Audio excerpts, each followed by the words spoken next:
लेकिन संसद में इस चीज को खारिज अभी तक नहीं किया गया है। क्यों?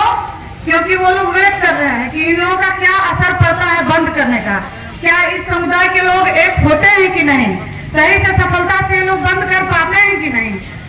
तब अगर वो हम लोगों से डर जाएंगे तो इसको निष्प्रभावी कर दिया जाएगा। इस जो आरक्षण को उपवर्गीकरण और क्रीमी लेयर का फार्मूला लाया है, और अगर हम लोग एकजुट होकर अच्छे से नहीं रहेंगे तो इसको लागू कर दिया जाएगा।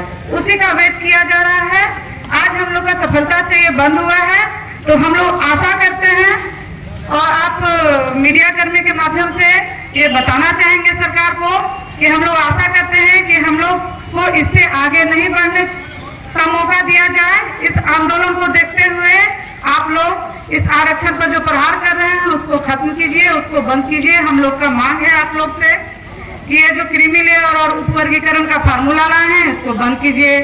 ST/SC का जो आरक्षण है उसको 9वीं अनुसूची में शामिल करना पड़ेगा आप लोगों को। आप जो कॉलेजियम सिस्टम से जज बनते हैं, पीढ़ी दर पीढ़ी मौसा, चाचा, भतीजा, बेटा, दामाद को जो डालते हैं, वो हम लोगों के सभी वर्गों का हक खाते हैं। उसको परीक्षा से लिया जाए, नियुक्त किया जाए परीक्षा के द्वारा। हम लोगों का ये मांग है सरकार से, और आशा करते हैं कि आप लोग हमारी मांग को पूरा करने का कोशिश करेंगे, पूरा करेंगे। नहीं तो ये आंदोलन इससे भी आगे जाएगा और बड़ा रूप लेगा। हम लोग अब इतने ना समझ नहीं रहे हैं कि आप लोग बरगलाएंगे। अभी एक मीडिया कर्मी भाई हमारे पूछ रहे थे कि ये तो सुप्रीम कोर्ट का दिया हुआ निर्णय है, तो आप सरकार को क्यों इसमें घसीट रहे हैं। तो देखिए, आप लोग सब जानते हैं, हम लोग सभी भाई और जानते हैं कि ये सब शुरू से जब से ये लोकसभा का चुनाव अभी आया था, इसी नारे पे हम लोग लड़े थे कि ये आरक्षण विरोधी सरकार है, संविधान विरोधी सरकार है। यदि ये सरकार फिर से आ गई तो हम लोगों का आरक्षण खत्म कर दिया जाएगा। लेकिन ये सरकार बहुत सातिराना तरीके से चाहती है कि दलित समझ भी नहीं सके, ST/SC समझ भी नहीं सके कि हम इनके विरोधी हैं, और सुप्रीम कोर्ट को दबाव में डाल के ये काम करवाने का काम किया गया है। तो हम लोग अच्छे तरीके से जानते हैं कि जो भी हो रहा है ये सरकार के द्वारा हो रहा है। अगर हम लोग एकजुट, आप देखिए अभी जो क्रीमी लेयर का लाया, क्रीमी लेयर नहीं, लेटरल एंट्री का जो आया है, 31 पद की 45 पद पे बहाली, 45 पद पे बिना किसी परीक्षा के, न आरक्षण को ध्यान में रखा, न किसी चीज को ध्यान में रखे अपने पसंद के लोगों को उसको डाल दिया गया उसमें। अगर यही स्थिति हम लोग अभी भी एकजुट नहीं हुए तो यही सरकार तो यही चाहती है कि हर पद से हम लोग हट जाएं और उनके सारे मनुवादी विचारधारा के लोग हैं सब काबिज हो जाएं, और उसी तरह से हम लोग के गले में घंटा और कमर में झाड़ू से बांध दिया जाए। अगर अभी भी हम लोग नहीं चेते, एकजुट नहीं हुए, तो ये वो दिन दूर नहीं होगा जो आप लोग को समझ में भी नहीं आएगा और देखते देखते हम लोग को फिर से गुलाम बना लिया जाएगा। तो इसलिए अभी हम लोगों को समय है, इस आंदोलन को और कड़ा रूप हम लोग को देने की जरूरत है। बहुत खुशी की बात है, बहुत अच्छा लगा आज कि आज किसी भी दलगत जाति भावना से ऊपर उठ के जितने भी संविधान को मानने वाले लोग थे, सभी लोग मिलकर एकजुट होकर यहाँ पहुंचे हैं, और हम लोग अपने एकजुटता का परिचय दिया है सरकार को। और इसी तरह से हम लोग अगर हमेशा एकजुट रहे तो ये सरकार क्या, कोई भी हम लोगों का कुछ नहीं बिगाड़ सकेगी।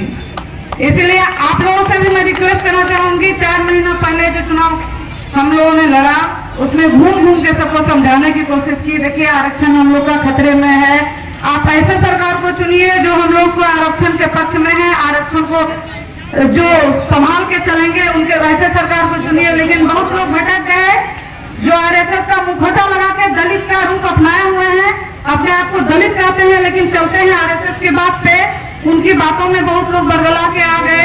उन लोगों से भी मैं रिक्वेस्ट करना चाहूंगी, प्रार्थना करना चाहूंगी कि आप लोग भी समझें कि उस समय कोई काम नहीं देंगे। लोग परिवारवाद में चल रहे हैं, अपने दामाद को, अपने बेटा को, इसी को अपने समधन को, इन्हीं लोगों को पोस्ट दिया रहा है। क्या कारण है कि आपके समाज के नेता हैं तो आपको नहीं दे रहे हैं, आपको जगह नहीं दे रहे हैं। तो ये सब समझने की जरूरत है और अपने संविधान को बचाने की जरूरत है। नहीं तो वो दिन दूर नहीं है जो आप लोग किसी को नहीं बख्शा जाएगा। अगर कोई सोचता है कि मेरे नेता इतने बड़े हैं, हम लोगों पे कोई प्रहार नहीं किया जाएगा, तो संविधान सबके लिए एक है। हर लोग उसी संविधान के अंतर्गत आते हैं कोई पीसेंगे। इसलिए आप लोग से भी रिक्वेस्ट है कि आप लोग समझें कि कौन हमारा हितैषी है, कौन संविधान को बचाने की बात करता है, कौन संविधान को सिर्फ दिखावा करते हैं कि दलित है लेकिन वो संविधान विरोधी है। आप लोग तो खुल के देख रहे हैं कि आप जितन राम मांझी सपोर्ट किए हैं, जो क्रीमी लेयर का फार्मूला आया उसको सपोर्ट किए हैं। तो मैं आप लोगों से पूछना चाहती हूँ कि किस आधार पर अपने आप को दलित करते हैं, है ना। तो इसलिए हम लोगों को एकजुट रहना है। मैं आप लोगों से यही दरख्वास्त करूंगी कि एकजुट रहें। और जो बोलते हैं लोग अम्बेडकर का नारा देते हैं, शिक्षित बनो, संगठित रहो और संघर्ष करो।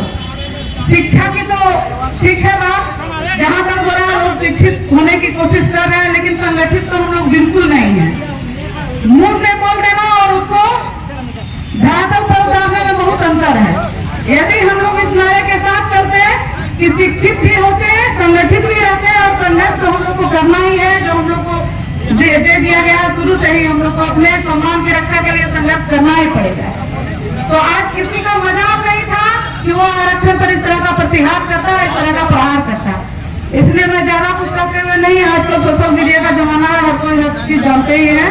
मैं आप लोग से यही रिक्वेस्ट करता हूँ कि अब आगे जो भी आप लोग फैसला लें, अपने संविधान को के पक्षधर को ही ध्यान में रखें। जो मुखौटा लगा है उनको आप लोग एकदम से हटा दें अपने दिमाग से। वो दलित कभी हो ही नहीं सकते हैं जो संविधान की रक्षा नहीं करते हैं। अगर संविधान के रक्षक होते तो आज यहाँ पे मौजूद होते, है ना भाई लोग, मैं गलत बोल रही हूँ। अगर वो संविधान के रक्षक होते तो वो आज कोई भी भावना से, सारे भावना से उठकर हम लोग के साथ भाई बहन मिलके हम लोग धरना देते और हम लोग की मजबूती और ज्यादा बढ़ती। तो इसलिए आप लोग एकजुट रहें। हम लोग, मैं आपके साथ हमेशा साथ हूँ और हम लोग संघर्ष आगे भी करेंगे अगर हम लोगों का ये क्रीमी लेयर और वर्गीकरण का फार्मूला नहीं हटाया गया तो। धन्यवाद।